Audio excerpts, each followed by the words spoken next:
Hello guys, আশা করি সকলে ভালো আছেন। আজকে বানাবো শঙ্কর মাছের আলু দিয়ে রসা। দেখুন কি কি উপকরণ লাগছে। আজ বাজার থেকে আমি শঙ্কর মাছ কিনে নিয়ে আসলাম 1 কিলো ওজনে। মাছটাকে ধুয়ে ভালো করে নুন হলুদ দিয়ে মেখে নিলাম। কি কি উপকরণ লাগছে দেখুন। ছোট ছোট আলুগুলো কেটে নিলাম। আদা বাটা, জিরা বাটা, রসুন বাটা, গরম মশলা বাটা, পেঁয়াজ কুচি, কাঁচা লঙ্কা, নুন আর হলুদ। প্রথমে আমি তেলটা গরম করে নিলাম।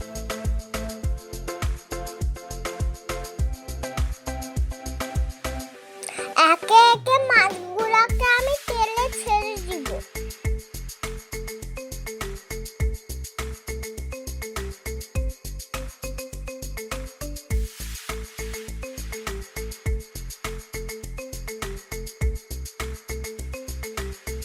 মাছটাকে ভালো করে ভেজে আমি তুলে নিলাম।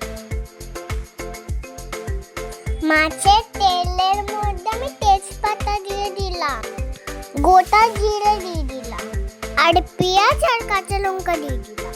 ভালো করে নাড়িয়ে আলুগুলা দিয়ে দিলাম। নেড়ে চেড়ে টমেটো দিয়ে দিলাম। রসুন বাটা, আদা বাটা, জিরা বাটা, লঙ্কা বাটা, হলুদ, নুন দিয়ে ভালো করে কষাতে হবে। আলুগুলা দিয়ে যখন তেল ছাড়বে তখন গরম জল ঢেলে দিতে হবে।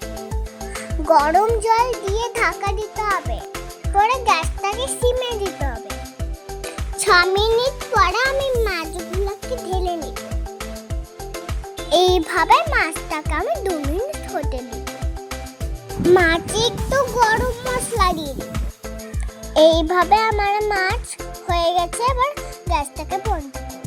পরে আমার শঙ্কর মাছের আলু রসা রেডি।